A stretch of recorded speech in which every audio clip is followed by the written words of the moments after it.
wabarakatuh. Kami dari kelompok 5 akan mempresentasikan tentang risiko kredit.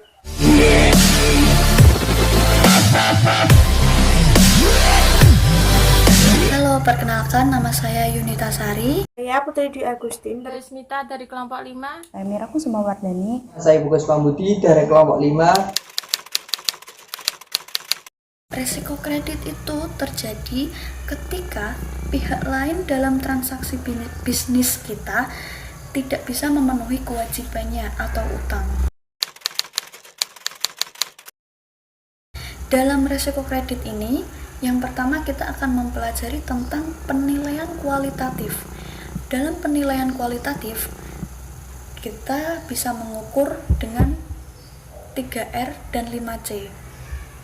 3R itu meliputi return atau pendapatan, yang kedua repayment capacity, bagaimana kemampuan perusahaan tersebut untuk memenuhi kewajibannya. Yang ketiga, risk bearing ability, berkaitan dengan kemampuan perusahaan untuk menanggung risiko kegagalan, risiko. Dan pedoman 5C, C yang pertama, karakter atau sifat seseorang, yang kedua capacity, kemampuan perusahaan untuk melakukan kewajibannya. Yang ketiga adalah capital. Capital di sini posisi keuangan perusahaan. Yang keempat kolateral. Kolateral meliputi aset yang dijaminkan pihak lain kepada kita. Yang kelima condition, kondisi di mana perekonomian akan mempengaruhi perusahaan dalam melakukan kewajibannya.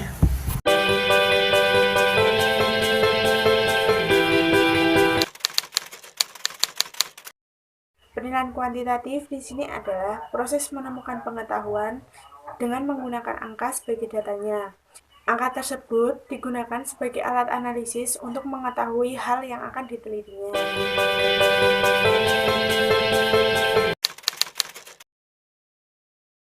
Selanjutnya yaitu rating perusahaan. Perusahaan yang akan mengeluarkan surat utang, baik itu utang jangka panjang maupun utang jangka pendek, akan dirating oleh para perusahaan perating. Rating tersebut digunakan untuk mengetahui seberapa besar resiko dari surat utang yang perusahaan tersebut keluarkan. Melalui rating tersebut, para calon pembeli obligasi juga akan mendapatkan gambaran mengenai seberapa besar risiko yang akan ditanggungnya jika ia membeli obligasi tersebut. Risikonya, para pembeli obligasi tidak akan percaya terhadap perusahaan yang tidak memiliki rating.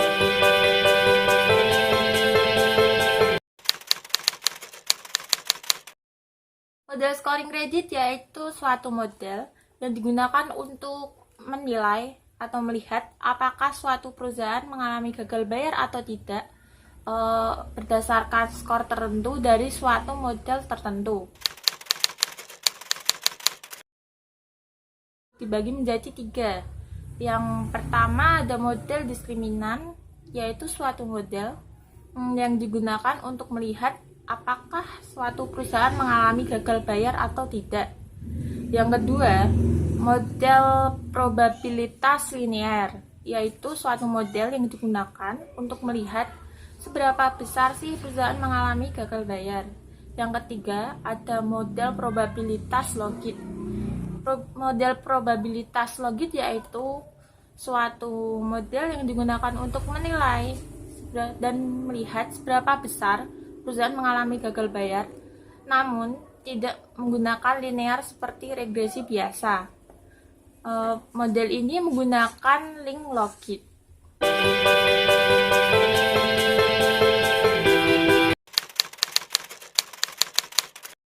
Risk adjustment return on capital yaitu suatu model yang akan terkena dampak jika perusahaan mengalami gagal bayar.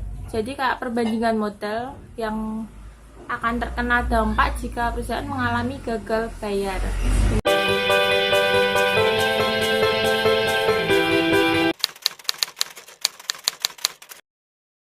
Mortal Mortality rate biasanya digunakan untuk menghitung persentase kebangkrutan yang terjadi untuk kelas risiko tertentu. Mortality rate ini mirip dengan tabel kematian untuk manusia yang disebut dengan mortality table. Mortality rate dihitung dengan menggunakan data historis.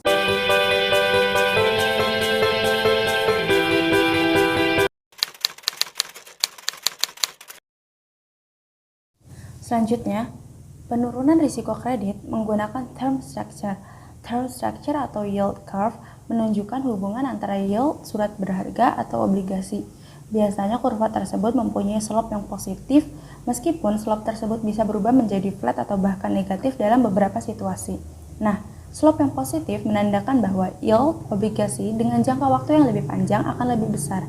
Secara intuitif, hasil semacam itu masuk akal karena obligasi dengan jangka waktu yang lebih lama akan lebih beresiko.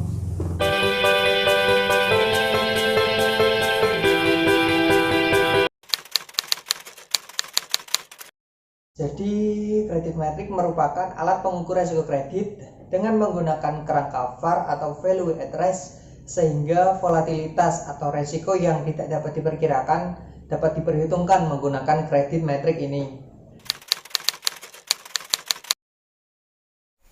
Selanjutnya ada dua contoh ilustrasi jika kita menggunakan perhitungan kredit metrik ini.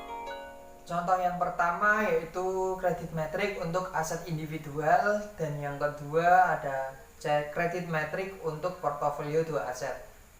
Langsung saja saya akan menuju pada contoh yang pertama yaitu kredit metrik untuk aset individual.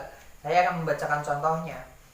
Misalkan kita menganalisis risiko kredit untuk dua obligasi, yaitu obligasi dengan rating BBB dan rating A. Obligasi BBB mempunyai jangka waktu 5 tahun dengan kupon bunga 6%. Nilai nominalnya $100. Masuk dalam kategori secure senior and secured tanpa jaminan.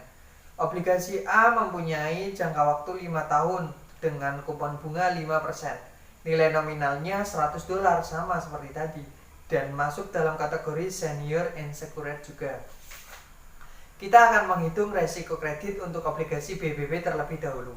Langkah pertama yaitu mengumpulkan informasi mengenai perpindahan rating atau rating migration seperti yang akan terlihat pada tabel berikut ini. Baiklah, di sini ada tabel migration. Tabel tersebut menunjukkan untuk obligasi dengan rating BBB ada probabilitas sebesar 86,93%. BBB 86,93%. Obligasi tersebut akan tetap mempunyai rating BBB tahun ke depan. Ada probabilitas sebesar 5,95%.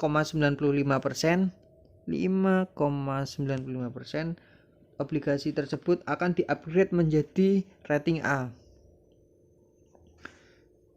Ada probabilitas sebesar 0,18%. Obligasi tersebut akan mengalami default. Informasi perpindahan rating bisa diperoleh melalui data historis yang dikumpulkan oleh perusahaan P-Rating atau S&P Moody's. Jika rating suatu obligasi berubah, maka nilai obligasi tersebut juga akan berubah. Perubahan tersebut terjadi karena tingkat keuntungan yang disyaratkan juga akan berubah. Maksudnya, tingkat keuntungan yang akan dipakai sebagai discount rate. Jika rating semakin baik, maka discount rate tersebut akan menurun dan mengakibatkan kenaikan harga dan juga sebaliknya.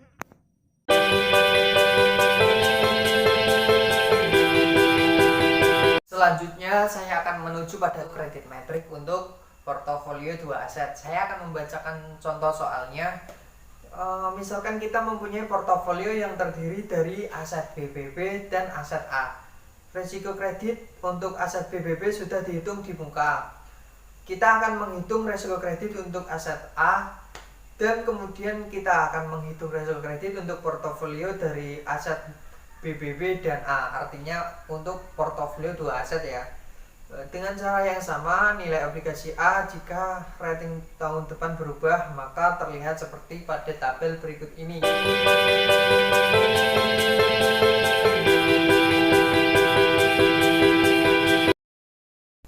Ya, seperti itu tabelnya. Karena kita mempunyai dua aset, yaitu obligasi BBB dan A. Kemudian ada 9 kemungkinan transisi untuk setiap asetnya. Maka kita akan mempunyai matriks dengan 9 kali 9 sama dengan 81 sel.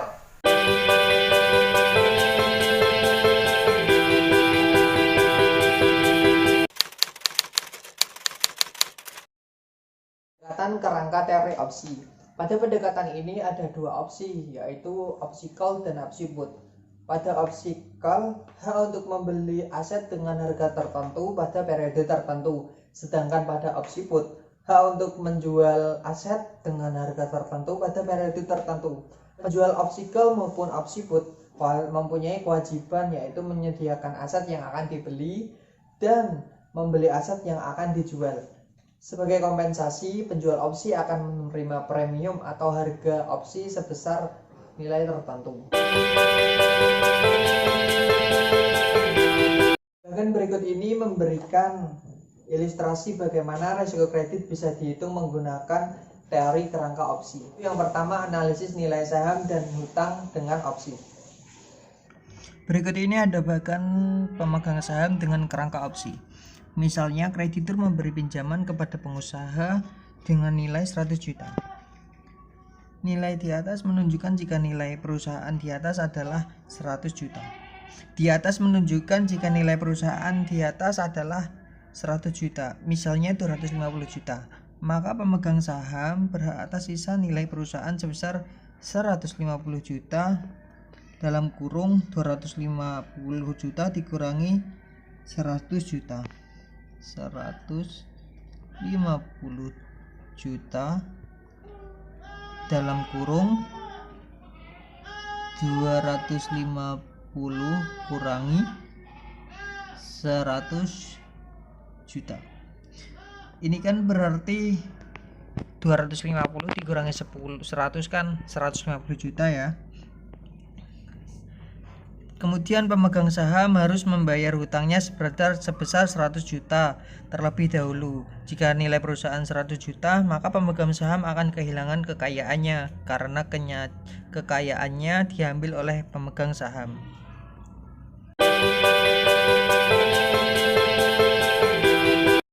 Kemudian berikut ini ada bagian pemegang hutang dengan kerangka opsi. Pemegang hutang tersebut mempunyai penerimaan yang tetap, yaitu sebesar bunga dan cicilan pinjaman. Karena itu, dalam bagian di atas, nilai hutang adalah flat sebesar 100 juta. Jika perusahaan lebih besar dari nilai hutang atau 100 juta, maka nilai hutang tetap sebesar 100 juta. Nilai perusahaan lebih kecil dari 100 juta, maka nilai hutang akan menjadi berkurang. Jika nilai perusahaan adalah 0, misalnya bangkrut ataupun tidak ada aset sama sekali, maka nilai hutang menjadi 0. Karakteristik semacam itu mirip dengan penjual opsi put. Penjual opsi put juga akan mempunyai pola penerimaan seperti dalam bagian di atas.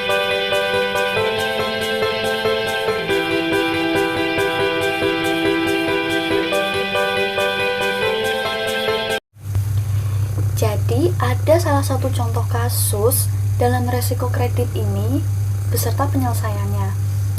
Nah, pada proses pemberian kredit pada Bank BPR Prima Mulia Anugrah Cabang Padang, dimulai dengan penerimaan permohonan kredit yang diajukan oleh debitur. Permohonan kredit itu diajukan secara tertulis dengan menggunakan format yang ditentukan oleh bank tersebut. Biasanya, permohonan tersebut berisi nama pemohon, alamat pemohon, nama perusahaan, alamat perusahaan, jumlah permohonan pinjaman, jangka waktu kredit, rencana pinjaman, jaminan kredit, serta izin-izin usaha yang dimiliki debitur, termasuk riwayat kreditnya pada bank lain, itu pun jika ada.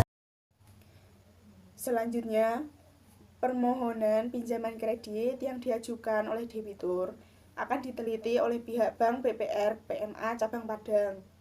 Apakah permohonan tersebut dapat diterima ataupun ditolak?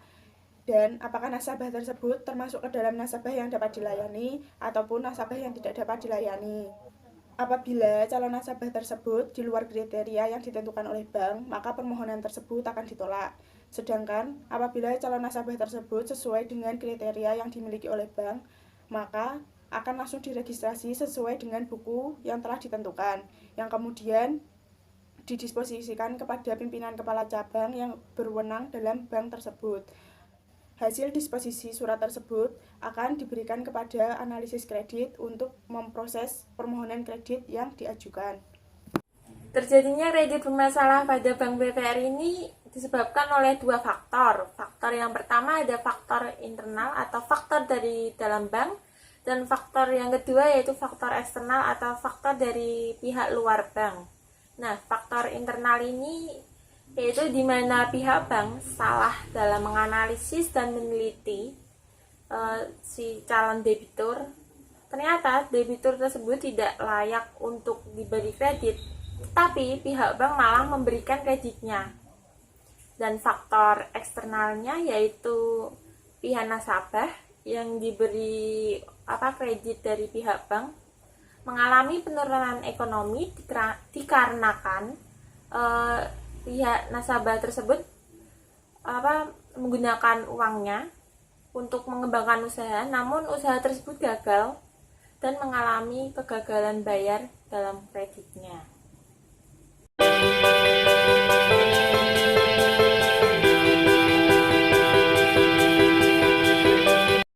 Berikut ini penyelesaian kredit bermasalah. Sebagai salah satu kegiatan bank yang memiliki risiko tinggi, maka sebisa mungkin dilakukan upaya pencegahan timbulnya risiko atau kredit bermasalah pada kemudian hari. Di antaranya melalui proses pemberian kredit menggunakan prinsip kehati-hatian serta berpedoman pada tata cara pemberian kredit yang sehat.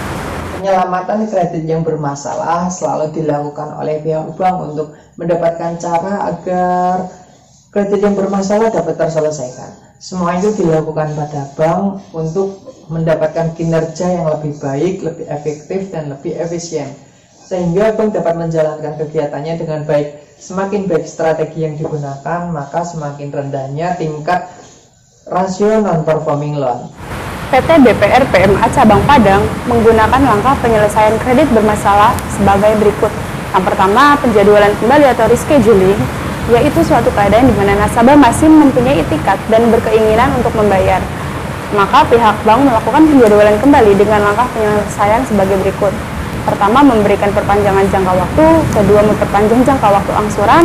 Yang ketiga, perubahan jumlah angsuran. Langkah yang kedua untuk menyelesaikan kredit yang bermasalah yaitu persyaratan kembali atau reconditioning, merupakan penyelamatan yang dilakukan oleh pihak bank untuk merubah syarat kredit. Yang pertama yaitu penurunan tingkat suku bunga agar nasabah merasa diringankan. Yang kedua yaitu pembayaran bunga ditunda sampai waktu ketetapan, tetapi pokok pinjaman tetap dibayar seperti biasa, sedangkan bunganya bisa ditunda pembayarannya. Selanjutnya, yang ketiga, penataan kembali atau restructuring, yaitu suatu keadaan di mana terjadi perubahan persyaratan kredit yang menyangkut penambahan fasilitas kredit dan konversi seluruh atau sebagian tunggakan angsuran bunga menjadi pokok kredit baru yang dapat disertai dengan penjadwalan kembali atau dengan persyaratan kembali.